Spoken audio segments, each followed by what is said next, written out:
The Tampa Bay Buccaneers will play the Kansas City Chiefs on Sunday in the Super Bowl, and Chris Lovitt and I look at the key matchups that could decide the Super Bowl and give our prediction.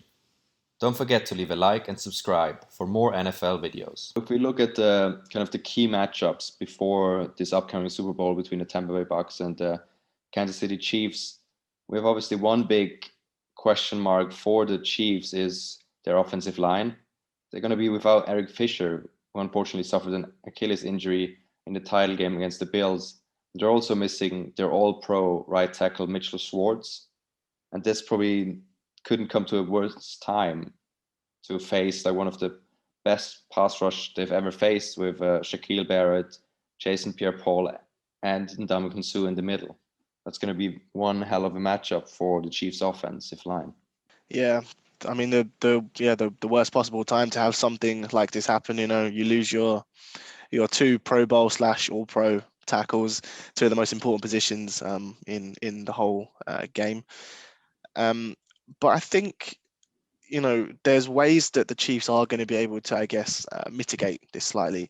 And you mentioned as well the front seven for Tampa Bay. They finished fourth in the NFL with 48 sacks this year, and we saw them last week absolutely dominate what some people believe to be the best O-line in the NFL in the Packers. They ended up sacking Rodgers 5 times. And they were pretty much all over him all game. And you would probably expect, a similar result. But if you're the Chiefs and especially Andy Reid, and we know how good Andy Reid is at play calling and scripting plays, he's going to need to get the ball out of Mahomes' hand quicker than he normally would like to, I think. I guess that's, the best way to avoid a pass rush like this. And the other is to run the ball.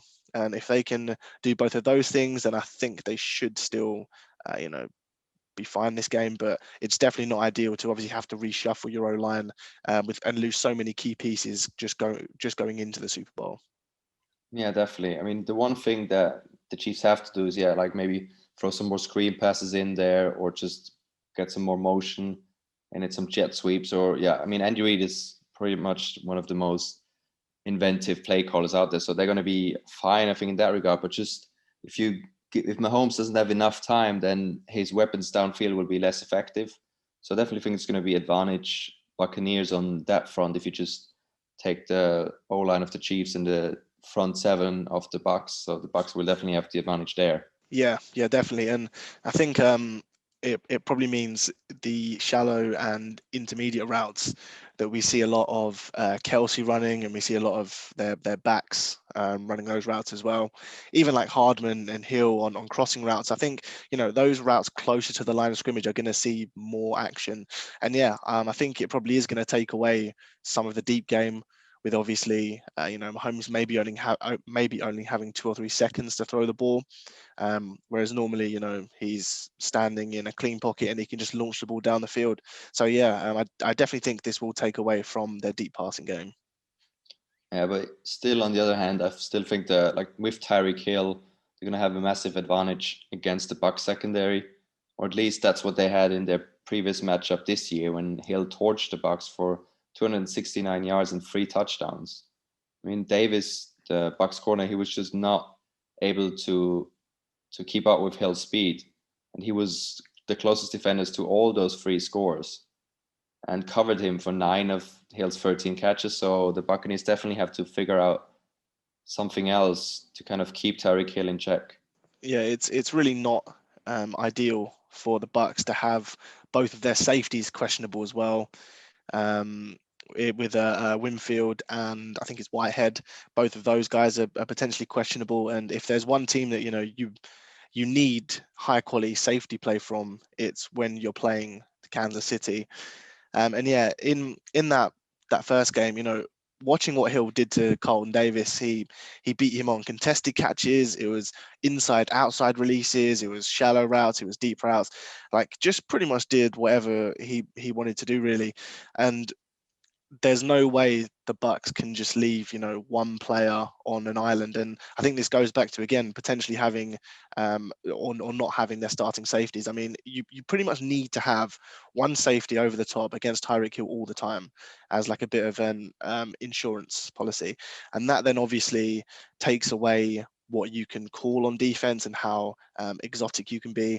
And it also makes it a bit easier for the quarterback. I mean, if Mahomes knows you've got a high safety on Tyreek Hill side every play, it gets a lot easier for him to dissect and kind of get the Casey offense going in other ways. And we know how many ways Casey can beat you with.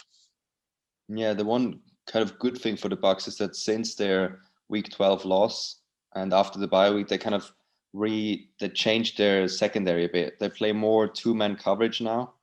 They're using it 18% of the time, as previously they just used it 4.8% of the time. So they kind of learned, I think they learned from their loss to the Chiefs and just looked at it again and like reorganized it. And also the two-man coverage is actually the most effective coverage against Patrick Mahomes. He has only about 53% completion rate against it. So I think they might have found a way that it could work out. But overall, the Kansas City Chiefs passing offense is definitely an advantage against the Bucs secondary. Yeah, and playing too deep against Mahomes, it may well take away Hill and may be effective there. But and I think this brings us on nicely to our next matchup, which is Travis Kelce against the Tampa linebackers, specifically Devin White and Levante David. And just to touch on that that last point, if you have two high safeties all the time, it makes it very easy to read for Mahomes that one of those linebackers is going to be the one picking up Kelce. And it also creates holes over the middle for those seam routes that he runs so well. How do you see the the Bucks in general, and specifically the Bucks linebackers, trying to slow Kelce down? Yeah, that's going to be one hell of a challenge. I mean, that's kind of almost the first thing you have to plan against as a defense if you go up against the Chiefs.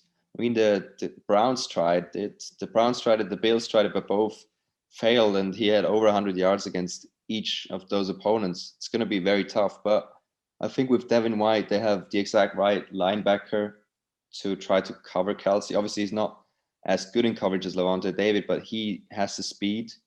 So maybe they should just kind of like push him, like play like press man coverage, or just keep him from getting free on the line of scrimmage, or maybe even have one of the defensive ends just like shove him right off the line of scrimmage to just slow him down.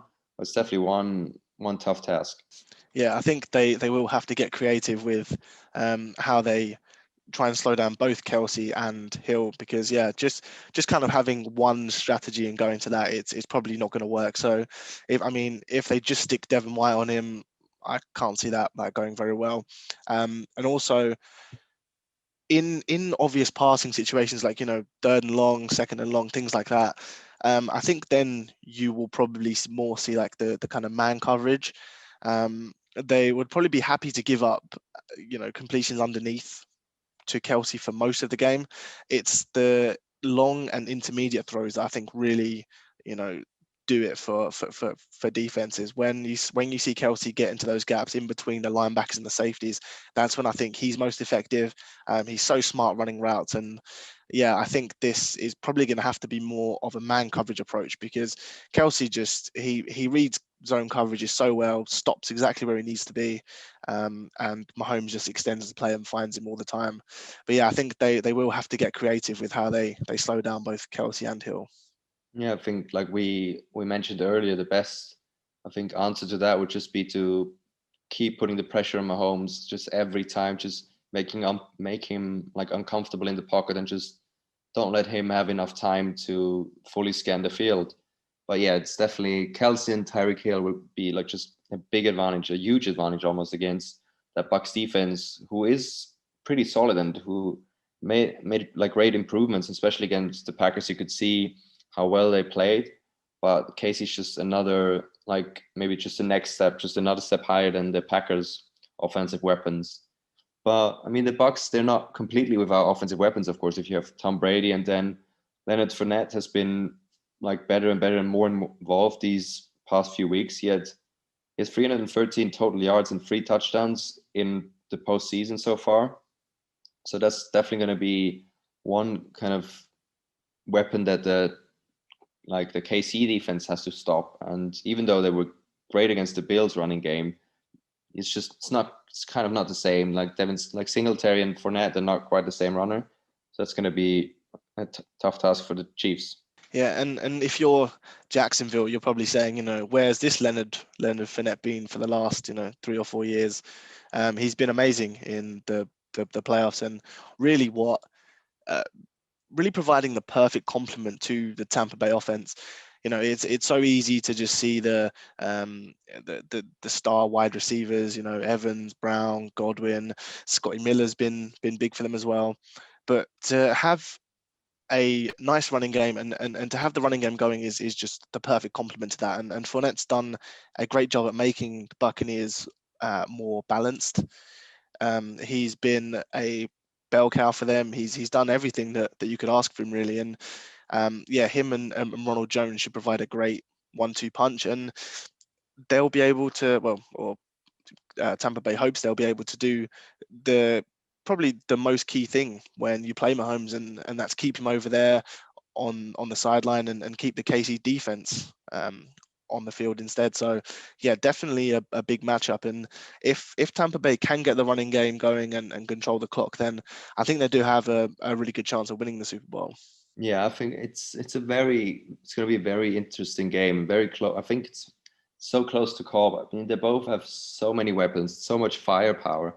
I think it's really going to come down to which defense can just make that one maybe decisive play and just break up one pass or sack the quarterback in that specific field position. I think in the end, it's just Mahomes will have. I mean, Mahomes is more of like the firepower, more of the arm, and Brady has all the experience. But in the end, I think just Tyreek Hill and Travis Kelce will just be too much for the Bucks defense. So I think the Chiefs are going to win back-to-back titles. I think it's going to be a close one, and I could see them score over 30, or maybe even both score over 40 points. But in the end, I think the Chiefs might edge it out maybe by 10 points or 7 points, maybe one score game. Yeah, one score game. Yeah, I've got the Chiefs winning as well. All season, it's looked like the Chiefs have been holding back, and I think this is going to be the game where they really just let it all go. And Reed's going to empty his playbook. There's going to be things that you're going to see and go, wow, didn't even know that was possible. And also Andy Reid's record when he has a bye week or 2 weeks between games to prepare is so good. I'm not going to be betting against the Chiefs. Initially, I really wanted a Chiefs-Packers Super Bowl. I thought that was where I thought Mahomes and Rodgers were on a collision course to meet there. But thinking about it, yeah, I think the Chiefs-Tampa is going to be a great Super Bowl. I've got the Chiefs winning by 3 or 4 points.